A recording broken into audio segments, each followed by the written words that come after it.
কতগুলো জনশ্রুতি ইতিমধ্যেই আছে, কিছু প্রমাণও আছে। ধরেন আমার মোবাইলে ধরাও আছে।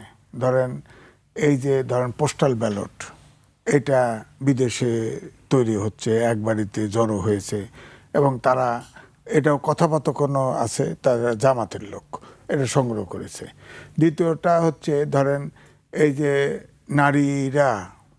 নারী অনেক কর্মীরা গিয়ে এনআইডি চেয়েছে, বিকাশ নাম্বার চেয়েছে, এগুলো কিন্তু ইলেকশন কমিশনও রিকগনাইজ করেছে, তারাও কিন্তু অ্যাকশনে গেছে। যেমন তারা ইলেকশন কমিশন থেকে বলা হয়েছে যে ইলেকশনের আগ মুহূর্তে এনআইডি বিকাশ, নগদ এই ধরনের যতগুলো প্রতিষ্ঠান আছে তাদের এটাকে আপনার সীমিত করে দিবে। এবং আমি শুনছি যে 1000 টাকা করা হবে। তার মানে এটা তাদের কাছে বিশ্বাস হয়েছে। এবং বিএনপির ইলেকশন পরিচালনা কমিটির চেয়ারম্যান, যিনি স্ট্যান্ডিং কমিটিরও মেম্বার, নজরুল ইসলাম খান, এই অভিযোগগুলো দিয়েছেন। তারপরে ধরেন এই বাংলাদেশের রেকর্ডে এত ভোটার ট্রান্সফার, অর্থাৎ ভোটার আপনার এক সেন্টার থেকে আর এক সেন্টারে নেওয়া, এক অঞ্চলের ভোটার আর এক অঞ্চলে নিয়ে আসা, এটাও কিন্তু এই প্রথম। অর্থাৎ ধরেন একটি দল মনে করলো যে আমার এই সেন্টারে আমার 10,000 ভোট কম, তারা ভোটার আপনার অন্য জায়গা থেকে ধরেন বরিশাল থেকে মাইগ্রেশন করে নিয়ে আসলো। বলা হচ্ছে নির্বাচন কমিশনের এটা আপত্তি দিয়েছে। এখন প্রশ্ন হচ্ছে যে এই যে মাইগ্রেশন, এটা তো খুব কঠিন কাজ। এটা তো ধরেন আপনি এখন ভোটার এক জায়গায় হতে গেলে বাসা ভাড়া, ধরেন ইলেকট্রিক বিল, বিদ্যুৎ বিল ইত্যাদিতে নানান কাগজপত্র দিতে হয় না? এই জন্য কিন্তু অলরেডি ইলেকশন কমিশনের একটা জুনিয়র অফিসার ধরাও পড়ছে। সুতরাং এইটি নিয়ে এখন আবার ধরেন এই যে একটা জামাত কর্মী, এটা তো অনেক সময় অস্বীকার করে। এখন একটি দল বলে, আগের স্টাইল পাল্টে গেছে, একটি দল অমুক করে, একটি দল অমুক করে।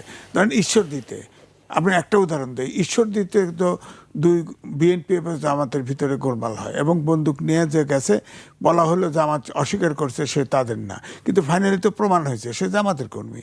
সুতরাং এই যে জামাত যে গুপ্ত রাজনীতি করে, এতে কোনো সন্দেহ নাই। এই জন্য এই সংশয়টা বেশি করে ধরা পড়ছে। যেমন ঢাকা ইউনিভার্সিটিতে ধরেন কোনোদিন শিবির আছে জানতাম না, তো ইলেকশন হলো ফুট করে দেখা গেল ছাত্রলীগের হেলমেট বাহিনী শিবির হয়ে গেল। তো তার মানে যতগুলো কাণ্ড ওখানে, যতগুলো অত্যাচার হয়েছে কমন রুমে, ডাইনিং রুমে, সব কিছুর জন্য শিবির দায়ী। এদের তো তদন্ত করা উচিত, তারা কি আসলে ছাত্রলীগের ছিল, তারা কতটুকু অংশগ্রহণ করবে। আর গণতান্ত্রিক যদি বিশ্বাস করেন তাহলে তো গুপ্ত রাজনীতি অ্যালাউ করা উচিত না। তাহলে তো হিল ট্যাক্সে আছে না অনেক নাথান বম, একটা অংশের স্বাধীনতা চায়। আপনার জেএমবি আছে, আনসারুল্লাহ বাংলা টিপ আছে, এদেরকেও দিয়ে দেন রাজনীতি করতে। আর যদি ওরা যদি দেশের জন্য, আপনার গণতন্ত্রের জন্য, যদি আমাদের জন্য থ্রেট হয়, তাহলে জামাত তো এখন গুপ্ত রাজনীতি। আমি তো বারবারই বলি, ধরেন আওয়ামী লীগের সাথে অল্প দিন মিশছে, তারা আশ্রয়ের জন্যে ধরেন শিবিরের পোলাপান যদি ছাত্রলীগে আশ্রয় নিয়ে থাকে, বিএনপির সাথে বহুদিন থাকছে। এখানে বিএনপির ভিতরে তো অন্তত 20% গুপ্ত জামাত আছে। এগুলো তো বিএনপি একটা মধ্যপন্থী দল, এই দল তো থাকতে হবে, কারণ এটা সব মতাদর্শের লোক এখানে আশ্রয় দিতে পারে। এখানে যদি ধরেন রাশিয়ার লেনিন যখন বিপ্লব করে বলশেভিক পার্টি, তখন তো কমিউনিস্ট পার্টি শেষ হয়ে গেল। তো এরকম বিএনপি তো শেষ হয়ে যাবে, এই গুপ্ত রাজনীতি থাকলে তো শেষ হয়ে যাবে। তো এখানে তো গণতান্ত্রিক কোনো দল থাকতে পারবে না। এই জন্য আমি বলছি যে আপনি যেটা বলছেন এটা অলরেডি কিন্তু এটা বিশ্বাসযোগ্য যে তারা এটা গুপ্তভাবে কি করতেছে না করতে। ধরেন বিকাশ নাম্বার কেন লাগবে, এনআইডি নাম্বার কেন আমারটা চাবে? ধরেন এনআইডি নাম্বার তো আপনার পার্সোনাল প্রপার্টি, আপনি কেন চাবে বলেন? আবার বলে যে নারীদের হেনস্থা করছে, তো তাদের কি করবে? আমি তো, আমার কাছে ভিডিও আছে। এটি একাধিক রাজনৈতিক দলের বিরুদ্ধে এই অভিযোগ না, এই খবরটি আমরা দেখেছি যে বিভিন্ন রাজনৈতিক দলের যারা, বিশেষ করে বস্তিতে যারা আছেন, এরকম একাধিক আমি খবর দেখেছি, একটি প্রতিবেদন দেখেছি যে বিভিন্ন রাজনৈতিক দল, সেখানে কোনো একটি রাজনৈতিক দল না, কয়েকটি রাজনৈতিক দলের যারা প্রচারণা চালাচ্ছেন তারা এই জিনিসগুলো সংগ্রহ করছেন। না, সবাই সংগ্রহ করছে না। বিষয়টা হলো যে যেটা করা হয় অনেক জায়গায় করা হয়, যেটা হচ্ছে যে ধরেন একটা ভোটার, তিনি তো তার ভোটার নাম্বার জানে না, যা তো বলতে হয়, যখন ভোট দিতে যায় ভোটার নাম্বার জানতে হয়, ওগুলো আগে গোড়ায় কিছু কিছু কালেক্ট করা হতো। কিন্তু এইবারে নূতন হচ্ছে যে একদম প্রবাসী ভোটার, ধরে ডাক বাক্সে আসবে ভোটার, ডাইরেক্ট পোস্টাল ভোটার তো ছিল, জেলখানাতে পোস্টাল ভোট দিছে না, সরকারি অফিসের চাকরিতে ডিউটি আছে সে পোস্টাল ব্যালট দিছে, কিন্তু প্রবাসী ভোটার বানলেন আপনি, ইলেকশন কমিশন এটা হ্যান্ডেল করতে পারবেন না। এটা কেন করলেন? প্রবাসী দ্বৈত নাগরিক ভোটার আছে, হ্যাঁ, তার ভোটার হতে আপত্তি নাই, প্রার্থী হলে আপত্তি আছে, হ্যাঁ প্রার্থী তো ছেড়ে দেয়। এখন ব্যাংক ডিফল্টার, ঋণ খেলাপি, আপনার দ্বৈত নাগরিক সবই তো ছাড়িয়ে দিছে। এটা কি হচ্ছে আমি তো বুঝতে পারতেছি না। এটা কোনো ইলেকশন মানে মকারি তো।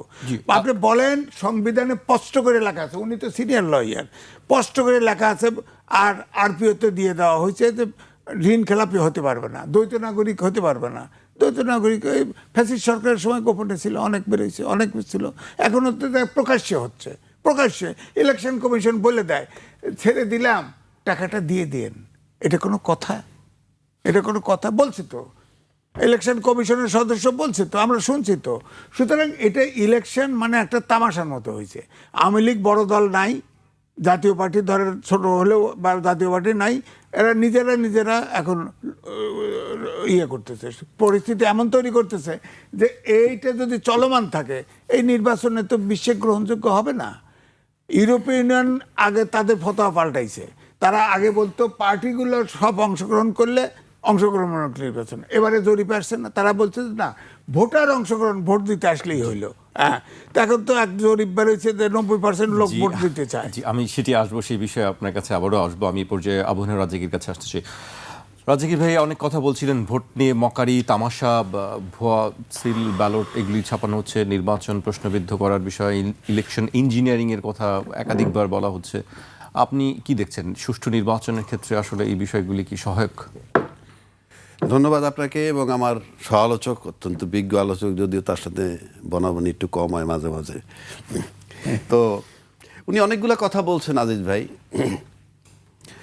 ধরেন আমি সবগুলোই সত্য ধরে নিলাম, ব্যালট বানাচ্ছে, ভুয়া সিল বানাচ্ছে, ব্যালট বাক্স বানাচ্ছে, বিষয়টি তো সহজ। হ্যাঁ, আমি ব্যালট বক্স বানাইলাম, ব্যালট পেপার বানাইলাম, সিল মারলাম, বাক্স ভরলাম, তারপর কি বুথে ঢুকিয়ে দিব? বিষয়টি এত সহজ? তামাশা, হাস্যকর। আমি বললাম এটা হাস্যকর। এত সহজ নির্বাচন হইলে তো এটা আজিজ ভাই যেটা বললো জামাত বানাইতেছে, ঠিক আছে, ভালো কথা, জামাত আমরাও বানাই, আপনারাও বানান, সবাই বানায় ফেলান না। কে বানাইছে সেটি এখন স্পষ্ট না। আমার এটা বানাইলে কি হবে?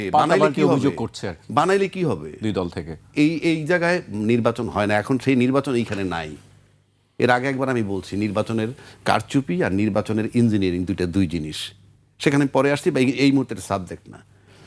আর একটা কথা বলছে এনআইডি পার্সোনাল প্রপার্টি, যে এটা নিবে কেন, চাইবে কেন? যেখানে আপনার নির্বাচন কমিশন নিজে চায় স্বতন্ত্র প্রার্থীর কাছে যে আপনি 1% ভোটারের এনআইডি জমা দিবেন, তার ভোটার লিস্ট জমা দিবেন, তাহলে প্রাইভেসি কি? নির্বাচন কমিশন কিভাবে চায় যে আপনি, উনি বললো পার্সোনাল প্রপার্টি, প্রাইভেসি আমি মানি, তাহলে 1% ভোটারের এনআইডি কার্ডের যে আমি দিব, ভোটার তালিকা দিব, ভোটার নাম্বারটা দিব, সেখানে এটা প্রাইভেসি নষ্ট হইতেছে না? এরপরে আসেন, বিএনপি বলছে তার দলের ভিতরে গুপ্ত আছে, উনি বললেন 20% আছে। তা আপনি কি এখনো হাওয়া খাইতেছেন? আপনি আছে মানে কি? আপনি চেনেন না? আপনি বিএনপিতে যদি 200 বিশ্বস্ত লোক থাকে আপনার, যে যখন যায়, তাহলে তো সে বলতে পারবে এইটা গুপ্ত, ওইটা গুপ্ত, নাকি বলে রাখতেছেন? বলে রাখলে সুবিধাটা কি? বলে রাখলে সুবিধা, যদি কোনো কারণে রেজাল্ট উল্টাপাল্টা হয়েছে তখন বলবে গুপ্ত ছিল। ইউনিভার্সিটিতে যেমন হারছে, এখন বলতেছে গুপ্ত ছিল, সামনে আছে। এবং ফাইনালি নির্বাচন কমিশন বাধ্য হয়েছে শাহজালাল বিশ্ববিদ্যালয়ের নির্বাচন বন্ধ করে দিতে। আপনি গুপ্ত গুপ্ত গুপ্ত গুপ্ত বলতেছেন, আপনি ধরতে পারতেছেন না, তাহলে কি রেজাল্টটা কি? আপনাকে তো বলতে হবে গুপ্তকে আইডেন্টিফাই করেন, না পারলে এটা ভেক্টর। এরপরে আসেন আপনি জামাত নিয়ে যে অভিযোগ, জামাত এনআইডি চায়। ওই শিবিরে যখন ইলেকশন করছে তখন তারা ভুয়া ব্যালট বক্স পাইছে, নীলক্ষেত এখনো বানাচ্ছে। এই কথাগুলো আনার মানে হচ্ছে এটা কারা করে? জামাত ছাড়া কেউ তো করার নাই। আর কি কোনো আওয়াজ উঠছে যে এটা বিএনপি করছে? না, ওঠে নাই তো, জামাত করছে। আমি ধরে নিলাম তর্কের খাতিরে, তাহলে জামাত এনআইডি চায়, জামাত ব্যালট বাক্স বানায়, তারপরে জামাত আপনার ক্যান্টনমেন্টে প্রবেশ করতে চায়, জামায়াত যে অভিবাসন মাইগ্রেশন ভোটে আচ্ছা মাইগ্রেশন ভোটার, 40 লাখ বোরকা বানানোর অভিযোগ, আচ্ছা এটা কি ইলিগাল না? আপনি ভোট ট্রান্সফার, ঠিক আছে এইটাও বেআইনি। 40 লাখ বোরকা বানাইছেন, সব বেআইনি।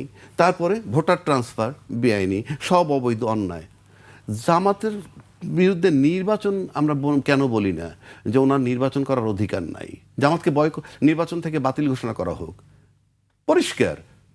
এতগুলা অভিযোগ যাদের বিরুদ্ধে আমরা কেন এই জামাত নির্বাচন করতে পারবে না?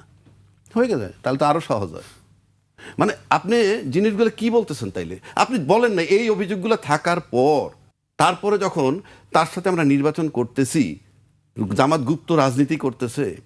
এখন পর্যন্ত আমরা দেখলাম না যে বিএনপির ভিতর থেকে 2000 লোক বাইর করে দিয়েছে, যেটি গুপ্ত বাইর করছে, কেউ বের করছে। তো গুপ্ত গুপ্ত গুপ্ত মানে কি? এই টার্মটা কি? খায় না ভাই মানুষ এগুলা, বাট হয়তো বলে রাখা। এটার মানে হচ্ছে ভয় ঢোকা। ভয় ঢুকলে পরে আপনি এটা বলতে পারেন যে যদি কোনো কারণে ফলাফল আপনার বিরুদ্ধে, আমি বলছি না, আমরা তো জানি না ফলাফল কে পাবে, যদি বিরুদ্ধে চলে যায় তাহলে আপনি আগাম বলে রাখলে বলতে পারবে হ্যাঁ বলেছিলাম। 2 নম্বর আসেন ভাই, আরেকটা কথা বলছে যে ইউরোপিয়ান ইউনিয়নও মানবে না। এই মানে এখন যেভাবে নির্বাচনটা হতে যাচ্ছে, তাহলে দেখা যাবে এই নির্বাচন হয়তো বহির্বিশ্ব বা পশ্চিমা বিশ্ব মানবে না। না মানলে অসুবিধা কি? না মানলে কোনো অসুবিধা নাই, ইনুস তো অপসারণ হইল। আমার কথাটা বোঝার চেষ্টা করেন। তার মানে নির্বাচন যদি না টেকে, কিংবা নির্বাচন যদি ইউরোপিয়ান ইউনিয়ন গ্রহণ না করে বা পশ্চিমা বিশ্ব গ্রহণ না করে বা আন্তর্জাতিকভাবে গ্রহণযোগ্য না হয়, ইনুস সাহেবের তো দফা ঠান্ডা, ওনার তো চলে যেতে হইলো। তাহলে মিশন একটা হয়ে গেল, ইলেকশন মানে ইনুস সাহেব যাবে। আর আমরা ফ্রম ডে 1 দেখতেছি ইনুস সাহেবের অপসারণ সবাই চায়। এখন ইনুস সাহেবের দোষ বলে, ইনুস সরকারের দোষ বলে, অথচ 12 তারিখ সে চলে যেতে বাধ্য। মানে এই 5-7 দিনের জন্য তো তার কোনো রোলই নেই। আছে প্রশাসন এবং আছে নির্বাচন কমিশন। প্রশাসনে আমরা দেখলাম দায়িত্বশীল বক্তব্য রাখতেছেন, সেনাপ্রধানও বলছেন, নানান বক্তব্য রাখতেছেন যে খুব কঠোরভাবে উনি দায়িত্ব পালন করবেন। তো এই যে কথাগুলো বলতেছেন, তাইলে তো নির্বাচন কমিশন, প্রশাসন, মানে প্রশাসন বলতে 3 বাহিনী এবং অন্যান্য ব্রোকার যারা আছে, তারা তো একটা রোল নিয়ে যাচ্ছে। তারপর যদি এত কিছু হয়, তাহলে কি ওরাও ব্যর্থ? এই যে ব্যালট বাক্স টাক্স এগুলো নিয়ে সব কি খালি কথাই হচ্ছে নাকি এটা সত্য? আমি আবারও বলছি যে দেশ ওইখানে নাই। আপনি ব্যালট বাক্স বানাবেন, ব্যালট পেপার বানাবেন, সিল মারবেন, ভইরা বাক্স ঢুকাই দেবেন বুথের মধ্যে, এত সহজ না। এইগুলো হইলো প্রপাগান্ডা, আপনি ওই বইলে রাখা আর কি।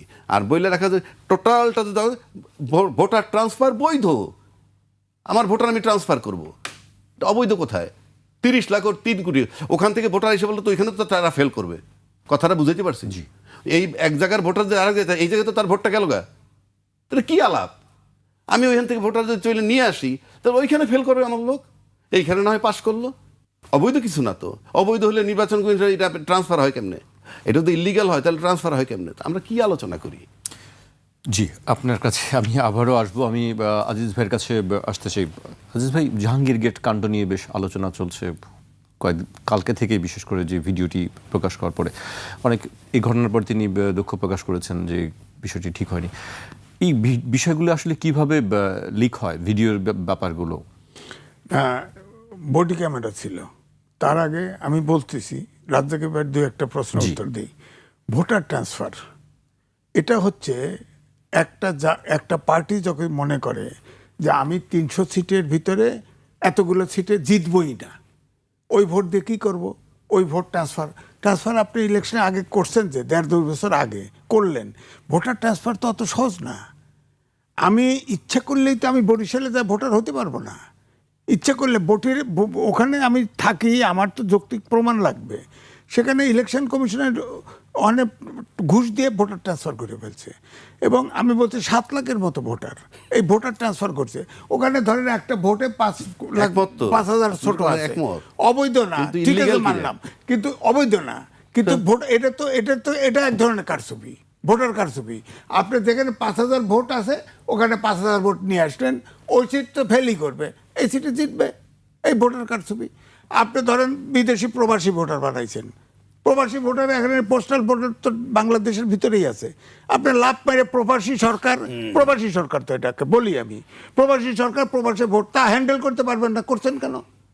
ওখানে আপনার এই সংবিধান অনুযায়ী সাংবিধানিক সরকার সংবিধানে আছে প্রবাসী দ্বৈত নাগরিক ভোটার হতে পারবে না, প্রার্থী হতে পারবে না, সব ছেড়ে দিচ্ছেন।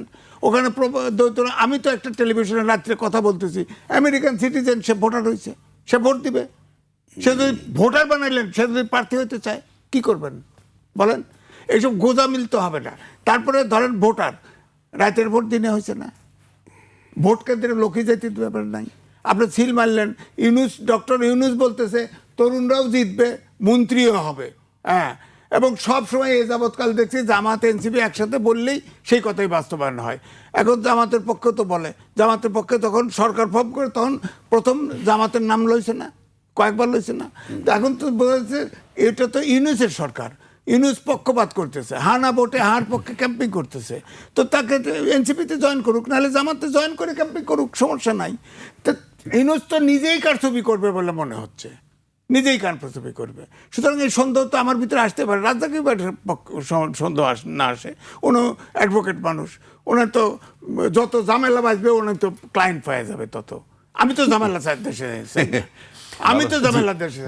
সুতরাং সন্দেহ এখন বলেন ওইখানে একবার এনসিপির এক নেতা, নাম বলবো না, বলছে প্রয়োজনে আমরা সেনানিবাস উড়ায় দেব। তখন আমি যে কথা বলছিলাম সেইটা আমি বলতেছি, সেনাবাহিনী কিন্তু চুমু খাওয়ার জন্য ট্রেনিং দেওয়া হয় না, সেনাবাহিনীকে মানুষ হত্যা করার, ফাইনালি হত্যা করার ট্রেনিং দেওয়া হয়। ওই বেটায় ডাক্তার শিক্ষিত হয়েছে, তার বডি ক্যামেরা রয়েছে, ওই যে এমপি, তার বডি ক্যামেরায় সব রেকর্ড হচ্ছে। ওই বেচারা তাকে ছাড়া কোনো কথা বলে নাই। তাকে বলা হয়েছে তার নিরাপত্তা দেওয়া হবে, খালি আর্মসটা নিয়ে ভিতরে না ঢুকলে, ওটা তাদের বারণ আছে। আপনার সব জায়গায় এটা তো বোঝা যাচ্ছে যে আমাদের ক্ষমতায় গেলে তো ক্যান্টনমেন্ট তো উড়াই দিবে। সুতরাং তাকে গ্রেপ্তার করে নাই কে, এইটা আমার অভিযোগ সেনানিবাস সম্পর্কে। তাকে ঢুকতে দেয় না এটা না, সে যা ভাষায় বিয়ে করছে।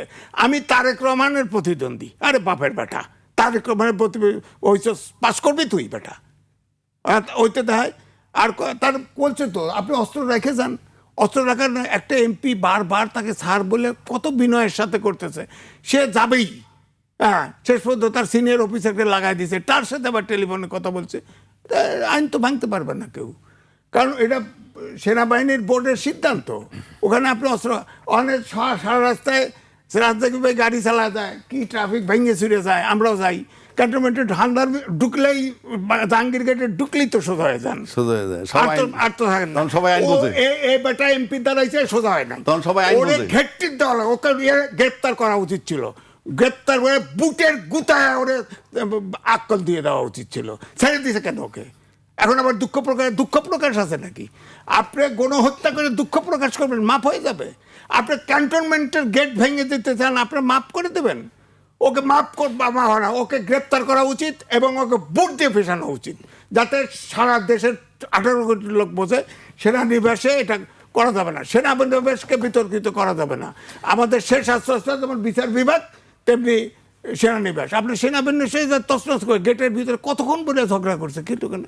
ওর তো বেটার খেয়ালই নাই যে বডি ক্যামেরা আছে, এখন ইলেকশনেও বডি ক্যামেরা কিনছে, দিবে। কিন্তু এই সরকারও চিন্তা করছে, ইলেকশন কমিশন, ওই বেচারা ট্রেনিং আছে, ওতে বডি ক্যামেরা সব ভিডিও করে ফেলছে। এখন কয়েক বডি ক্যামেরা করলে কেন?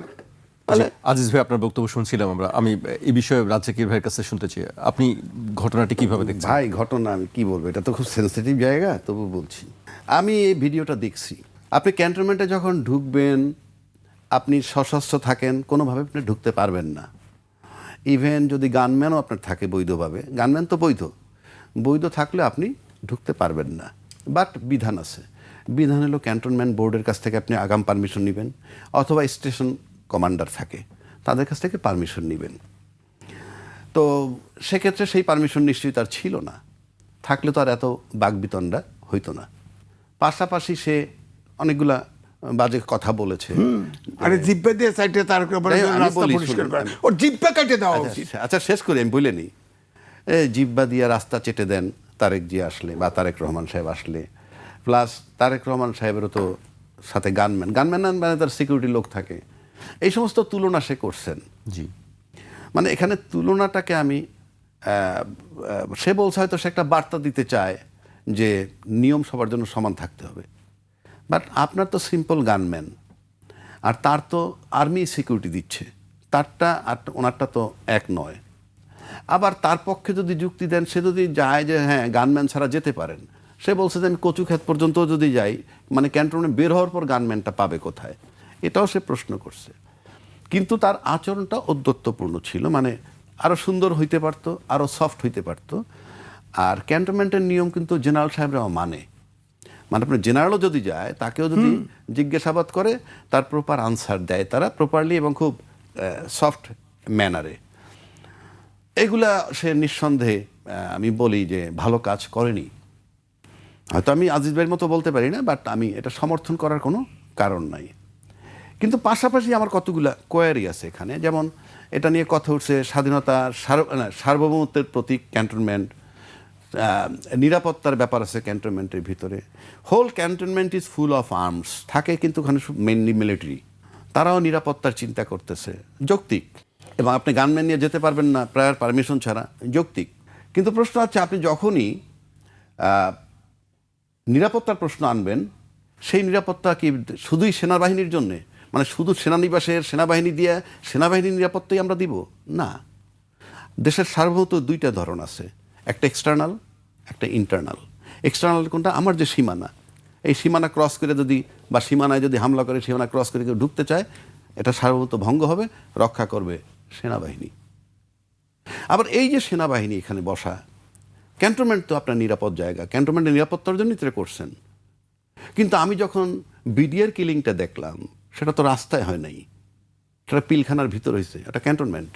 কোথায় ছিলেন আপনারা? সেখানে অস্ত্র নিয়ে কারা ঢুকলো? যদি ভিতরের অস্ত্র দিয়ে করে থাকে, বের হইল কিভাবে? নিরাপত্তার প্রশ্ন বলছেন আপনি, তো নিরাপত্তার প্রশ্ন বলছেন। নিরাপত্তার প্রশ্ন, 57টা অফিসার মারা গেল ক্যান্টনমেন্টের ভিতরে। আপনি যদি আপনার নিজের নিরাপত্তা দিতে না পারেন, আপনি রাষ্ট্রের নিরাপত্তা কি দিবেন? It's a question mark. 2 নম্বর, অনেক সেনা অফিসারের প্রবেশ নিষেধ ক্যান্টনমেন্টের ভিতরে। অনেক অনেক সেনা অফিসার কিন্তু রিটায়ার্ড, কিন্তু প্রবেশ নিষেধ। কেন নিষেধ করছেন? ক্যান্টনমেন্টের কাছে প্রশ্ন করলে তারা বলবে নিরাপত্তার প্রশ্নে।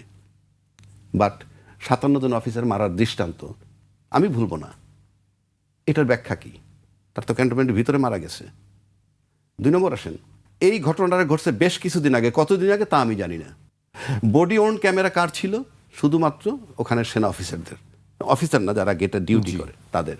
ছবিটা কিন্তু এমপি ওকে, সেখানে তাদের ক্যামেরায় ধারণ করছে। আমি নিশ্চিত করে বলতে পারি ক্যান্টনমেন্টের অন্তত 50-100 গজের দূরের থেকে কেউ মোবাইল দিয়েও ছবি তুলতে পারবে না, ইট ইজ সো সিকিউরড। তাহলে বডি ওন ক্যামেরায় সেইটা বের হয়ে গেল কেমনে? এটা জুলকার নায়েক সাহেবের, আমরা ফেসবুকে দেখছি, উনি নাকি এটাকে আপলোড করছেন প্রথম। উনি পেলেন কিভাবে? তাহলে সিক্রেসি আপনি রাখতেছেন না, প্রাইভেসি, সিকিউরিটি, এটা তখন থেকে বেরোইছে। আমি যে নিরাপত্তার দোহাই বারবার দিতেছি, আমার দেশের আভ্যন্তরীণ নিরাপত্তা রাখার দায়িত্ব এই সেনাবাহিনীর। 57 অফিসার তো বললামই, ইন এডিশন আয়নাগর, মেজর সিনার বুকে তাজা গুলি মারছে পুলিশ। এটা কিন্তু আপনার আভ্যন্তরীণ সার্বভৌমত্বের ভিতরে পড়ে। গত 16 বছরে কী হয়েছে আমরা জানি। সেনাবাহিনী যে শুধু বলেন নিরাপত্তা, এই স্নাইপার দিয়ে গুলি করছে হেলিকপ্টার দিয়ে জুলাইতে। তো আপনি তো আমার দেশের মানুষ মারার জন্য না, সেনাবাহিনী একমাত্র বহিঃশত্রু দ্বারা আক্রমণ হইলে, আবার যদি রাষ্ট্রের এমন কোনো রাষ্ট্রদ্রোহী হয় যাকে কোনোভাবে নিয়ন্ত্রণ করা যাচ্ছে না, সেক্ষেত্রে তারা মারতে পারে। আর হলো বহিঃশত্রু যদি আমাকে আক্রমণ করে, 2টা জায়গায় মৃত্যুর জন্য they are permitted, otherwise not in no way. আপনি আপনার দেশের লোক মারতে পারবেন না। আমি দেশের আভ্যন্তরীণ সার্বভৌমত্বের কথা বলছি। তারপর আসেন, কতগুলো জিনিস মিলে যায়। আপনি এখন এই মুহূর্তে, ঘটনাটা অন্তত 2 সপ্তাহ আগের, কেউ বলে 1 মাস আগের, ঠিক আছে, এখন পাবলিশড হইল কেন? এখন এই মুহূর্তে প্রকাশ হইল কেন? 2-3 দিন 4 দিন আগে একটা আলতাফ সাহেব, ওনাদের বিএনপির লোকই, সে বলছে বিএনপির প্রার্থী চুজ করছে কারা। সেখানে সে ডিজিএফআইর নাম বলছে, এনএসআইর নাম বলছে, পুলিশদের নাম বলছে, এরা চুজ করে দিয়েছে প্রার্থী। তো এই যে চুজ করার সাথে আপনি যেগুলো মিলান, এবং এই মুহূর্তে এটা দেওয়া মানে কি, এই মুহূর্তে এটা পাবলিশ করা মানে কি, জামাতের পক্ষে কাজ করা, যে জামাতের ভোট বাড়বে, জামাতের পক্ষে কাজ করা যদি হয়, তাহলে এই পক্ষপাতিত্ব কেন করবে? আমি কি বুঝাইতে পারছি? আমি আবারও বলছি, এটা কি জামাতের পক্ষে করা, যে জামাতের ভোট বাড়বে, নাকি জামাতের মাধ্যমে সিক্রেসি, মানে জামাতের ঘটনাকে কেন্দ্র করে আমার সিক্রেসি প্রাইভেসি যে বাইর হয়ে গেল, সব কিছু মিলে যদি জামাতকে দায়ী করে, জামাত কি ভোট বেশি পাবে? যদি ভোট বেশি পায় সেজন্য করে থাকলেও তো জামাতকে ফেভার করছেন আপনি। কি রাইট আছে তাইলে তার? আর বডি অন ক্যামেরায় তাহলে তো অনেক কিছুই থাকতে পারে, শুধু কি এইটুক? নাকি এই যে যে আপনার এই যে জিনিসটা যদি জামাতের বিরুদ্ধে যায়, কথার পক্ষে গেলে তো সেটাও পক্ষপাতিত্ব, বিরুদ্ধে যদি যায় তাও তো অন্য কারো পক্ষপাতিত্ব। So it's a question mark. Hacking নিয়ে যে আলোচনা চলছে, আমরা দেখলাম যে গতকালকেও একটি অভিযোগ করা হয়েছে যে আবারও সাইবার অ্যাটাক করা হয়েছে। এরপরে অভিযান চালানো হয়েছে, একজন কর্মকর্তাকে আটক করা হয়েছে। আপনার কাছে কি মনে হয় আসলে এই সাইবার অ্যাটাকের বিষয়টি? না দেখেন, সাইবার অ্যাটাক, আমি আর একটা পয়েন্ট বলি। ধরেন পিলখানা হত্যাকাণ্ড, এটাতে পলিটিক্স ছিল। এই হত্যাকাণ্ড প্ল্যান্ড হত্যাকাণ্ড, কারণ তখন এর আগে সব মানে অফিসারদেরকে ওখানে ক্লোজ করা হয়েছে ট্রেনিংয়ের নামে করে, প্ল্যান করে এটাকে তাদেরকে হত্যা করা হয়েছে। এই হত্যায় তখন মইনু আহমেদ আর্মি চিফ ছিল, মইনু ফখরুদ্দিনের সরকার। এটা শেখ হাসিনা এটা তাদেরকে আর্মি এটা হ্যান্ডেল করতে চাইছে, পারমিশন দেওয়া হয় নাই। এবং আর্মি ডিসিপ্লিন ফোর্স, এটা আপনারা জানেন যে প্রধানমন্ত্রী প্রেসিডেন্টের অধীনে থাকে, তাদের হুকুমের বাইরেও যেতে পারেন না। আবার সিনিয়র অফিসারের হুকুমের জুনিয়র অফিসার বাইরে যেতে পারে না। তো এরকম ডিসিপ্লিনের কারণে, যেমন ধরেন আমার নিকটজন আপনার আর্মিতে ছিল, আর্টিলারিতে, সে তো বলছে ক্যান্টনমেন্ট থেকে ওটাকে কুয়েল করা সম্ভব ছিল, কারণ আর্টিলারির রেঞ্জ হলো 25 কিলোমিটার, ক্যান্টনমেন্ট থেকে অত দূর না। কিন্তু এটা ইচ্ছে করে, পাগলের মতো বলছে, এটা ইচ্ছে করে হত্যা করা হয়েছে। হ্যাঁ, তো এটার তো বিচার হচ্ছে এখন দেখা যাক কোন জায়গা দিয়ে দাঁড়ায়। তো এখন আমি এই জন্য, আপনি ধরেন এই যে সাইবার অ্যাটাক যেটা বললেন কি হ্যাক করা, আমি যেটা দেখেছি যে ওখানে একজন সহকারী কি অপারেটর নাকি তাকে এই টিমের ভিতরে অন্তর্ভুক্ত করা হয়েছে। এবং আমি দেখলাম যে আজকেও দেখলাম যে তারা বলা হলো যে এসবি এটার ইনভেস্টিগেশনের দায়িত্ব নিয়েছে, তারা এটা ইনভেস্টিগেট করতেছে। এখনও তাকে গ্রেপ্তার দেখানো হয়নি, তবে তার সংশ্লিষ্টতা পেলে তাকে গ্রেপ্তার তো করা হবেই। এটা হোক, এটা সত্য উদ্ঘাটন করা হোক, এটা তো আমরাও চাই, সবাই চাই। তবে শেষ পর্যন্ত যেটা লাস্ট যে কমেন্ট করছে, সম্ভবত এটা হ্যাক হয়নি, এই কমেন্ট কিন্তু করেছে। হ্যাঁ, তো আমার কথা হচ্ছে এটা নিরপেক্ষ তদন্ত হওয়া উচিত। কারণ রাষ্ট্রপতি ভবন থেকে যদি তার ইমেল আইডি ব্যবহার করে এটা করা যায়, এবং এও বলছে এক্সপার্টরা ইমেল আইডি করে কোনো আপনার এক্স হ্যান্ডেল হ্যাক করা যায় না, এটা বলা হয়েছে। তো এটা তদন্ত বোঝা যাবে।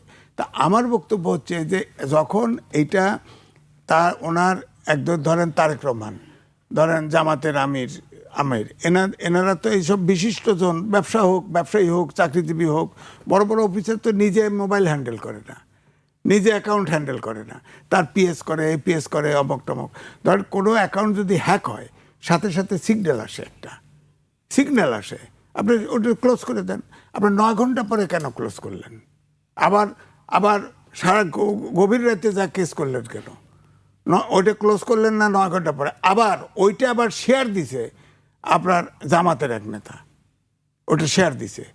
ওটাকে শেয়ার করে সরাই দিছে। তো এই জন্য আমি বলছি যে এইটা এত সেন্সিটিভ, এটা আমি মনে করি নিরপেক্ষ তদন্ত হওয়া উচিত। যেহেতু রাষ্ট্রপতি ভবন থেকে এটা হয়েছে, আমি বলবো যে তার একজন অফিসারের মোবাইল ডেটা ইউজ করে এটা হয়েছে, সুতরাং এটা তদন্ত করে এটা জনসম্পর্কে উচিত। কারণ এটা তো রাজনৈতিক অঙ্গনেও, আমাদের ইলেকশনেও এখন এটা ইনফ্লুয়েন্স করতেছে, তো সুতরাং এটা তদন্ত হওয়া উচিত। আমার কাছে এখনো পরিষ্কার না এটা কি। আজিজ ভাই, আপনার কাছে আসবো আমি। রাজ্জাকি ভাই, আসলে এইটা নিয়ে সন্দেহ প্রকাশ করা হচ্ছে কেন? বিএনপির পক্ষ থেকে সরাসরি বলা হচ্ছে যে নারীদের বিষয়ে যে মন্তব্য করা হয়েছে সেটি নিয়ে এক ধরনের রাজনৈতিক বক্তব্য আমরা শুনছি। আপনি কিভাবে দেখেন আসলে বিষয়টি? আমার কাছে যেটা মনে হয়, শুনেন, এইগুলো হাইপোথিসিস, অনুমান করতে বলতে পারবো না হ্যাক হয় কেমনে। যেমন আমার নিজের একটা ফেসবুক হ্যাক হয়েছিল, হ্যাক না মানে এটা কি বলে, হ্যাঁ হ্যাক মানে ফেসবুক হ্যাক হয়ে গেছিল। যাই হোক, আমি কমপ্লেন করছিলাম ডিবির কাছে। পরে আমি বলছি যে তাহলে আপনি ভাই আমার এটা ডিলিট করে ফেলান, আর যদি রিকভার করতে না পারেন ডিলিট করে ফেলেন। এটা টেকনোলজি আমি জানি না, সুতরাং অবান্তর আমি বলবো না, যেটা বুঝি না সেটা বলবো না। বাট এই হ্যাকিং হয়ে অনুমোদন স্টেটমেন্ট দিতে পারে, বক্তব্য ঢুকাই দিতে পারে। এটা আমার বাসার থেকে বলছিল অশালীন মহিলাদের ছবি যাচ্ছে আমার ইয়েতে, আমি কমপ্লেন করছি। আমি প্রথম ইয়েতে বলছি, গাড়িতে বসেই বলছি যে আমার এই চ্যানেলটা হ্যাক হয়েছে, সুতরাং এই ফেসবুক হ্যাক হয়েছে, সুতরাং আপনারা মেহরবানি করে এটা ফলো করবেন না, আর যদি কেউ এটা করে থাকেন আমি আইনের আশ্রয় চাচ্ছি, আইন প্রয়োগের এইভাবে আমি ঘোষণা করে দিচ্ছি। সেটা আছে বোধহয়, এখন হয়তো ফেসবুকে পাবো আমি, ওটা আমার সেফটির জন্য আমি করে রাখছি। বাট ইনফ্যাক্ট টেকনোলজি আমি বুঝি না, গেল এক। দ্বিতীয় আসেন, ধরেন জামাতের আমিরের এই বক্তব্য আসছে, আমার হ্যাকিং ট্যাকিং মেইন হলো তার বক্তব্যটা, এটি তো আলোচিত। উনি নারীকুলকে জঘন্য ভাষা একটা শব্দ প্রয়োগ করছেন। আপনি যদি নর্মাল করে চিন্তা করেন, এটার পর কিন্তু রাস্তায় মিছিল হয়েছে, মিছিলে যারা গেছে, আন্দোলন এমন হয়েছে যে আমির সম্পর্কে 2 গালে মারো, মারো ঝাড়ু মিছিল ইত্যাদি ইত্যাদি হয়েছে। এটা to some extent character assassination. If it is fact, তাহলে তো জঘন্য অপরাধ। এখন প্রশ্ন হচ্ছে, যারা মাঠে নামছে তারা কি তারা কারা? তারা জামাত ঘরানার লোক তো না, জামাত বিরোধী শিবিরের লোক। তো জামাত বিরোধী শিবিরের লোক তো সবসময় জামাত বিরোধী, সে তো এই ঘটনা না ঘটলেও ভোট দিত না।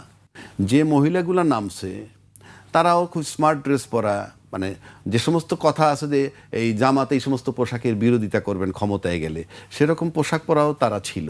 তো তারা তো জামাতকে কখনোই ভোট দিবে না, ওই স্টেটমেন্ট না বাইরেলেও ভোট দিত না। কথাটা বোঝার চেষ্টা করেন। তাহলে তারা যদি না করে তাতে কি আসে যায়? আর আপনি যদি নর্মাল কোর্সে চিন্তা করেন, 5ই আগস্টের পর থেকে এই ঘটনাটা প্রকাশ পাওয়ার আগ পর্যন্ত, পূর্ব পর্যন্ত আমরা জামাতের আমিরের নানান বক্তব্য আমরা দেখছি, নানান জায়গায় নানান বক্তব্য আমরা দেখছি। তার সাথে এটা সামঞ্জস্যপূর্ণ হয় কি না ব্যক্তিগতভাবে আপনি আমার জিজ্ঞান, বলবে আমি জামাত করি না, কিন্তু আমার কাছে সামঞ্জস্যপূর্ণ হয় না। 1, 2, 5-7 দিন 10 দিন পরে নির্বাচন, সে কি ম্যাড, অ্যাবনর্মাল? সে এই স্টেটমেন্টটা দিবে, এতে কি তার ভোট বাড়বে? এইটুক কি সে বোঝে না? আমি তর্কের খাতিরে বলতেছি, আর কিছু না হোক, এইটুক বোঝে না? এটা করলে যখন ভোট কমবে, তাহলে কি এটা তার করার কথা?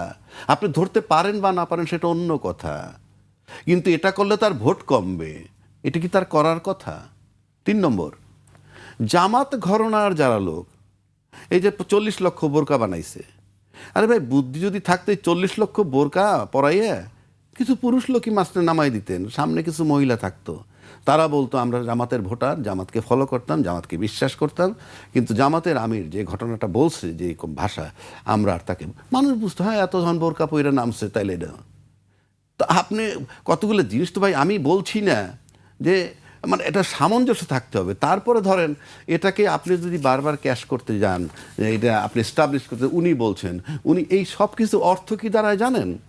তাকে ভয় পাওয়া, জামাতকে ভয় পাওয়া। কারণ কথিত মতে পিছনের জ্যোতির জরিপ, তাতে 2টা দলের মধ্যে যে প্রতিদ্বন্দ্বিতা, তাতে এক দলের 30-35% ভোট আছে। জামায়াতকে কি বিএনপি ভয় পাচ্ছে? আমি বলতেছি এক দলের আছে 30-35% ভোট, আর এক দলের আছে 7-8-10%। তর্কের খাতিরে ধরে নিলাম, কিছু বলে ইনক্রিজ হয়েছে, না হয় 15% হয়েছে, সব মিললে ভালো 15%। একটি জরিপ আছে, সেটি আমি উল্লেখ করবো আপনার কাছে, কিন্তু আপনি বলছেন যে ভয় পায় বিএনপি, কি জামায়াতকে ভয় পায়? ভয় না পেলে আপনি কোথায় তাদের সাথে, তাদের বক্তব্য তো আমি, পার্থক্য তো আসমান জমিন। তাদের ভোটের ব্যবধান বা জরিপের যে রেজাল্ট, মানুষ যেটা চিন্তা করে, তাতে আসমান জমিন পার্থক্য। এরপর এও শুনি আবার আওয়ামী লীগও নাকি তাদেরকে ভোট দিবে। এই সব কিছু মিলিয়ে যদি আপনি হিসাব করেন, তারপরে এটা বলা অবান্তর না। তার মানে হয়তো তারা মাঠে আর এক রকম দেখতে পাচ্ছে রেজাল্ট, তাই বলা, এবং ভয় পায়, কেয়ারিং। তা নাহলে আমি যদি এরকম বড় দলের হইতাম, আমি তো অন্তত বলতাম না, কারণ আমার নিজের 35% ভোট আছে। আরও যদি ভোট কিছু বাড়ে, আওয়ামী লীগও যদি মানে ভোট দেয়, জামাত কি রে ভাই, কোনো আইটেমই না, কোনো ইস্যুই না। অথচ আমি ভীত না হইলে আমি কেন এটা নিয়ে ভাবে বলছি? আর যারা মাঠে নামছে তারা কেউ কোশ্চিনকালও জামাতকে ভোট দিবে না। এখনো বলছি, জামাতের বোরকা নিয়ে দাড়ি টুপি নিয়ে যদি কয়েক লক্ষ লোক নেমে বলতো, তাহলে হ্যাঁ ইয়েস আমরা জামাত করতাম, এখন করি না এই কারণে। সেটা তো আমরা পাইনি। যারা নামছে মাঠে তারা কখন, সবচেয়ে বড় ম্যাপটা কোনটা হয়েছে, এটা এক ধরনের ক্ষতি হয়েছে আমি মনে করি। যে এইটার নিয়ে যখন মিছিল নামলো তারপরে কিন্তু ছাত্র শিবির নেমে গেল মাঠে এবং ব্যাপকভাবে নামছে। এই যে নামছে তারা উঠবে কি না সেটা একটা বিষয়, কারণ তাদের বক্তব্য হলো যে আমার জামাতের আমিরকে নিয়ে জামাতের আমির সাহেবের ক্যারেক্টার অ্যাসাসিনেট করছে, এটা তাদের বক্তব্য। তারা মাঠে নামছে এবং তাদের মাঠে নামার ফোর্সটা কিন্তু আগে যারা নামছে তাদের চেয়ে তাদের বেশি ছাড়া কম না। জি রাজাকি ভাই, আমি আপনার কাছে আসবো, আবারও আমি আজিজ ভাইয়ের কাছে আসতে চাই, যেটি আপনি শুনছিলেন। আমি আপনার কাছে যাওয়ার আগে আমি আজকে একটি জরিপ প্রকাশিত হয়েছে। আমরা জানি যে ভোটের আগেই বিভিন্ন সংস্থার পক্ষ থেকে জরিপ করা হয়, সেটি সত্য মিথ্যা সেটি আসলে নিয়ে প্রশ্ন থাকে সবসময়, সব জরিপে, সব দেশেই। আমি একটু উল্লেখ করতে চাই, নির্বাচনে আওয়ামী লীগ সমর্থকদের মধ্যে প্রায় 48% বিএনপিকে পছন্দ করছেন। সেই সঙ্গে 2008 সালের পর এই প্রথম ভোট দিতে যাওয়া নতুন ভোটারদের মধ্যে 37.4% জামায়াত ইসলামীর প্রতি সমর্থন জানিয়েছেন বলে নতুন এক জরিপে উঠে এসেছে। জরিপটি যৌথভাবে পরিচালনা করেছে communication and research foundation CRF এবং Bangladesh election and public opinion studies. Aziz ভাই, এই জরিপটা নিয়ে আপনি কি মনে করছেন? 48% বিএনপিকে পছন্দ করেন আওয়ামী লীগের সমর্থকদের। হ্যাঁ, আমি আগেরটায় জি, আবার যেহেতু সবসময় প্রশ্ন ওনার পরে হয়, উত্তরটা দেওয়ার সুযোগ পাই না, বলি শোনেন। আল জাজিরাতে জামাতের আমির একটা সাক্ষাৎকার দিয়েছিল। এই সাক্ষাৎকারে যে বক্তব্যটা দিয়েছিল, আমি কিছু কিছু শব্দ ইংরেজিতে বলি, বাংলায় বলবো না, কারণ এগুলো ভালগার শব্দ আমার কাছে মনে হয়। যেমন তিনি বলেছেন, নারী বায়োলজিক্যাল কারণে কোনোদিন জামাতে আমির হবে না। আপনি বলেন, জামাতের সমর্থন নিতে পারবেন নারী? 51% নারী বাংলাদেশে, নারী বিএনপি জামাতে এত সদস্য আছে এবং মজলিসি সুরার শুনছি 37% নারী, অর্থাৎ 90 জনের নারী 37%। আপনি একটা নমিনেশন দিলেন না কেন? তারপরে বলা হয়েছে যে যারা ঘরের বাইরে যায়, অর্থাৎ কাজ করতে যায়, তারা, আমি ইংরেজিতে বলছি, ভালনারেবল। এবং তারপরে এটার পরে জামাতের একজন এমপি এবং খুব প্রভাবশালী এমপি, তিনি বলেছেন যারা ঝাড়ু মিছিল করেছে তারা সব বেশ্যা। কথাটা মিলল? অনুরূপ কথা তো হলো।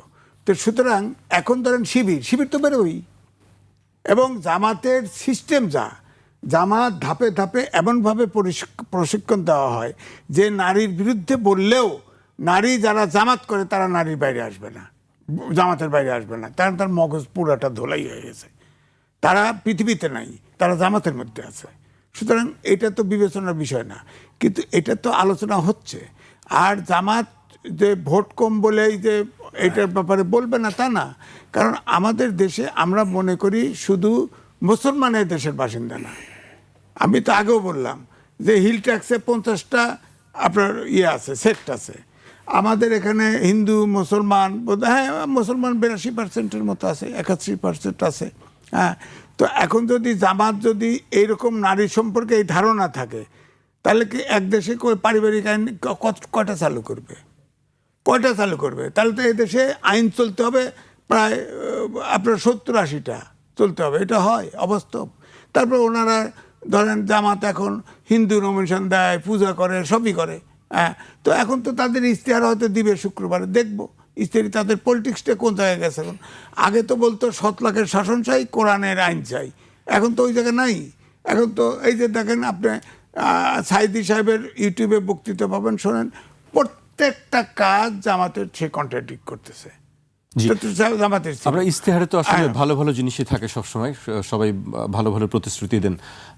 এই জরিপটাকে আপনি কিভাবে দেখছেন? তাহলে তো আসলে বিএনপির জন্য অনেকটাই খুব সহজ না। জরিপ প্রথম বক্তব্য হচ্ছে, ধরেন 1991 সালে যে ভোটটা হয়েছিল, পৃথিবীর কোনো জরিপ বলে নাই বিএনপি ক্ষমতায় আসবে। হ্যাঁ, এবং বিএনপি ওই সময় হরতাল ডাকছিল, আর আওয়ামী লীগ মিনিস্ট্রি গঠন করে ফেলছিল, মানে তারা জিতবেই। কিন্তু দেখা গেল রেজাল্ট উল্টা, বিএনপি সরকার গঠন করে ফেলছে, জামাতের কয়েকজন আনকন্ডিশনাল সাপোর্ট নিয়ে করছে না। তো এখন এই জন্য জরিপ সবসময় সত্য হয় এটা আমি মনে করি না। তবে বর্তমান যে পারসেপশন, আমার যে অনুমান, জামাতের যে তাফালিক এই ক্যান্টনমেন্ট পর্যন্ত যেখানে পাচ্ছে সেখানে উদ্দাত্ত আচরণ, তাতে করে তো যারা জামাতের বিপক্ষে আছে সব তো একদিকে চলে যাবে। এটা ঠিক চলে যাবে। এবং আওয়ামী লীগ তো এখন যে পরিস্থিতি, জামাত তো অন্ধকারের ভিতরে সরিয়ে আইনে না কই আছে, ধাপে ধাপে বাস্তবায়ন করবে। আরে কোরআন নাজিল হয়েছে ধাপে ধাপে, এটা ঠিক, কিন্তু শেষ পর্যন্ত বলছে যে কমপ্লিট কোড অফ লাইফ। এখানে তো জামাত তো ধাপে ধাপের না। জামাতের আমির সেক্রেটারি জেনারেল আগেও বলছিল যে কোরআন আল্লাহ তৌফিক দিয়েছে, কোরআনের আইন আমাদের বদলানোর, এখন বদলাইতেছে। সুতরাং আবার তো জামাত সম্পর্কে ধারণা করতে হবে। সুতরাং আমি বলবো যে এক কথাই বলবো যে আপনি যেটা বললেন যে জামাত যা করতেছে এই কারণেই আমার মনে হয় ভোট সবগুলো একদিকে যাবে। যেমন রাজ্জাকি ভাই বললেন যে ঝাড়ু মিছিল তারা ভোট দিবে না, কিন্তু এর তো একটা ইম্প্যাক্ট আছে সমাজে। তাহলে তো আর জামাত যত ছোটই ভোট কম ভোট হোক এক প্রতিদ্বন্দ্বিত্ব। আওয়ামী লীগ যাওয়ার পরে আওয়ামী লীগ এবং না থাকার ফলে বিএনপি এবং জামাত হলো প্রধান প্রতিদ্বন্দ্বী, সুতরাং তাদের দুর্বলতা তো ধরবেই। জি, এখানে আরেকটি বিষয় আছে যেটি হচ্ছে 2008 সালে পরে এই প্রথম ভোট দিতে যাওয়া নতুন ভোটারদের মধ্যে 37 যারা নতুন ভোটার তাদের 37.4% জামায়াত ইসলামের প্রতি সমর্থন জানিয়েছে। রাজ্জাকি ভাই, এই জরিপ নিয়ে আসলে আপনি কি মনে করছেন? আচ্ছা, এই 37 যেটা আমি একটু পরে বলি, 37.4 লিখে রাখলাম। তার আগে একটু জবাব দেই আজিজ ভাইয়ের, এটা দরকার। আমি দেখেন আমার কাছে মনে হয় জানো জামাত খুব সৌভাগ্যবান। ফর গডস সে আমি জামাতকে ভোট দিব না, আমি জামাত পছন্দ করি না মনে করেন, বাট এই যে আমরা টক শোতে আইসেই দিয়ে শুধু জামাতের আলাপ, এটা জামাতের বিশাল ভাগ্য। আমি দেখি কোনো আলাপই নেই জামাত ছাড়া, অথচ জামাত তো প্রধান অন্যতম। না সেটার জন্য আমি বলছি না। আওয়ামী লীগের 48% ভোট তারা পাবে যারা জামাতের বিরুদ্ধে, এটি জরিপেরটাই। আবার যদি আজিজের কথা ধরি, 91 সালের জরিপে আওয়ামী লীগ ক্ষমতায় চলে আসছিল, পারে নাই, তাহলে কি বিএনপি ক্ষমতা আসবে না? ইফ জরিপ যদি না মেলে, ওনার কথার থেকে ধরি, তা যদি জরিপের উপর ভিত্তি করে তারা তো ভয় পাইছে যে 91 সাল যখন মেলে নাই, এইটাও না মিলতে পারে, সুতরাং ভয় আছে। এই জন্য বললাম জামাত সৌভাগ্যবান। এইবার আসেন জামাতের আমির আল জাজিরে কি বলছে, ওই বায়োলজিক্যাল কারণ টারণের দরকার নেই তোমার ব্যাখ্যার, নারী আমির হবে না, বিষয়টা উনি পরিষ্কার করছেন। কোনো আমতা নাই, আছে কোনো আমতা? নারী নেতৃত্ব, নারী আমির বানাবো না। তো নারী আমির বানাবো না, এটা মাইনে যে জামাত করবে, না করলে না করবে। আপনি ভোট দিবেন না, আমি ভোট দিব না, XYZ ভোট দিবে না, জীবনে ক্ষমতা আসতে পারবে না, তাকে নিয়ে আমি আলাপ করি কেন? Very painful. মানে জামাতরে বাংলাদেশে আমরা এখন প্রতিটা চ্যানেলে হাইলাইট করতেছি, জামাতের লোক আসতেছে না। আর এগুলা বলায় মানুষ জামাতের এত নিন্দা করে কেন একটা লোকের, আপনি দেখবেন স্কুল কলেজে একটা লোকের নিন্দা করতে করতে হঠাৎ করে সব ঝুঁকে যাদের পরে দেখেন না এর দিকে। আমি কথার কথা বলছি, আমরা কেন যাই এদিকে? আল জাজিরা তো এত ক্লিয়ার স্ট্যান্ড, আমি আমার নারী নেতৃত্ব আমরা দিব না নারীদের। এবং আপনি যদি অন্যান্য দলের কথা বলেন, আপনি শুনেন নির্বাচনী আচরণবিধি কি, নির্বাচনের এই কি জানি আরপিওতে কি আছে, 5% মহিলা। জি হ্যাঁ, কোন দল দিছে 5% ফুল? জামাত তো একজনও দেয় নাই, আর কোন দল দিছে? তা আপনি যদি আরপিও না মানেন, আপনি তো নির্বাচনের অযোগ্য। আপনি যদি রুলস অ্যান্ড রেগুলেশন আসেন, আপনি কোন দলই তো নির্বাচনই তো বাতিল হয়ে যাবে। আপনি তো আইন ফুলফিল করতে হবে। করছেন? আইন খোঁজেন কেন? আপনি বলেন না করছে কেউ, 5% দিছে কেউ? I am throwing A challenge. তো করেন নাই যখন, কালকে সকালে যদি নির্বাচন কমিশন বলে যে নির্বাচনই হবে না, কি করবেন? আমি তর্কের খাতিরে বলছি, এত গল্প করে লাভ নাই। এখন আসেন আপনি 37 জরিপ, এই তো জরিপ ছাড়াই আমি বলছি, কি বলছি, যে 4 কোটি ভোটার আছে, 4.5 কোটি এরকম, গত 15 বছর তারা ভোট দিতে পারে নাই। গত 15 বছর তারা শুধু আওয়ামী লীগকে দেখছে, এবং আওয়ামী লীগের তারা তিক্ত হয়ে গেছে, কোনো সন্দেহ নাই তাদের উপরে তারা তিক্ত হয়ে গেছে। কেন? ফাইনালি দেখতে দেখতে ভোট তো দেয় নেই, জুলাই মাসে এসে দেখছে ছাত্র কিভাবে হত্যা হয়, ছাত্র, কৃষক, কামার, কোমর সব হত্যা হয়েছে, সব দল আন্দোলন করছে, সব কিছু মেনে নিলাম। কিন্তু এই তরুণ ভোটাররা তো সেটা দেখছে, দেখার পর তার কি হয়েছে, যে আওয়ামী লীগ তো নাই। 5ই আগস্টের পর থেকে যারা রাজনৈতিক দল হিসাবে মাঠে আছে, আমি আবার আগেও বলছি এখনো বলছি, ভোটাররা প্রথমত তাদের দায়িত্ব চিন্তা চেতনায় নিবে যে জুলাই চেতনা ধারণ করে কারা। আপনি বিজ্ঞাপন দিয়ে বললে হবে না যে আমি জুলাইয়ের পক্ষে ছিলাম, কোনো দরকার নেই আপনার। ভোটার দেখছে, কারণ 18 মাস আগের ঘটনা তাদের কাছে একদম স্বচ্ছ মুখস্থ। 71-এর ঘটনা না, কারণ 71 এরা দেখে নাই, কিন্তু জুলাইটা দেখছে। সুতরাং তারা জুলাই চেতনা ধারণ করে কারা, সেটা তারা মাথায় নিছে, এবং এখান থেকে আপনি সরাইতে পারবেন না। জি। এরা গেলেই ভোটটা ওখানে দিবে, এ গেল এক। 2 নম্বর, অন্য দলের সাথে সম্পৃক্ত যারা আছে, যারা সেই দল যদি জুলাই চেতনা ধারণ না করে, কিন্তু তারা তো দেখছে তাদের সন্তান মারা গেছে, যার সন্তান মারা গেছে সে যে কোনো দলই করুক, সে দল যদি ফ্যাসিজমের পক্ষে থাকে অ্যাকশনে, তাহলে উপর দিয়ে যাই বলুক ভিতরে ভোট তাকে দিবে না, কারণ সন্তানটা সে হারাইছে। আর রাজনীতিবিদ যারা মাঠে আছে তাদের নাতি পুতি সব বহির্বিশ্বে, আর 2-1 যদি দেশে থাইকে থাকে ওয়েল প্রোটেক্টেড, পুরা দেশ ভূমিকম্প হয়ে ধ্বংস হয়ে যাওয়ার পর সব শেষ হয়েছে, তারা মারা যাবে। এবং এই দেশ ঠিক করতে হইলে প্রি কন্ডিশন হইল এই যে রাজনীতিবিদ যারা well establish for last 20, 30, 40 years, তাদের পোলা মাইয়া নাতি সব দেশে নিয়ে বসবাস করান, যদি করাইতে হবে একমাত্র একটা রাস্তা তখন হইতে পারে যে বাইরে ভাই আমার সন্তান যদি দেশে রাখতে হয়, আমার নাতি যদি দেশে রাখতে হয়, দেশটাকে নিরাপদ করতে হবে। আপনারা এখানে বসে দেশের নিরাপত্তা নিয়ে কেউ ভাবে না, আমি বলে দিতে পারি 53 বছর আমি দেখছি, 53 বছর না দেখলেও 90 সাল থেকে পুরা মুখস্থ আমার। এই দেশের নিরাপত্তা নিয়ে অ্যাটলিস্ট রাজনীতিবিদরা ভাবেন না, কারণ তাদের সন্তান নাতি এই দেশে থাকেন না। এবং এই দেশের যুব সম্প্রদায় যারা মাথা জায়গায় উঁচু করে উঠছে, তাদের সন্তানরা, যাদের রাজনীতিবিদের সন্তানরা মাথা উঁচু করছে বহির্বিশ্বে, এবং আর এখানে যারা উঁচু করে ওঠে তারা চিন্তা করতেছে যে এইটা যদি জেগে যায় আমাদের অস্তিত্ব থাকবে, এবং সেটা দমানোর একটা পায়ে তারা চলছে। সেটা ফ্রম ডে ওয়ান আমরা দেখছি। আমরা তরুণ সমাজকে সাপোর্ট করিনি, এই যে জেনারেশনটা তৈরি হয়েছিল তাদের সাপোর্ট করি। ড্যামেজ করতে করতে নির্বাচনটা হোক, ইউনূস সাহেব চলে যাক, এই যারা তারা ঘরে বসে একা একা আফসোস করবে আমরা করলাম কি। একটা জেনারেশন জাগছিল, একটা নতুন জেনারেশন এবং একটা নতুন দল, একটা নতুন আন্দোলন, এটাকে আমাদের অ্যাকসেপ্ট করা উচিত ছিল আন্তরিকভাবে।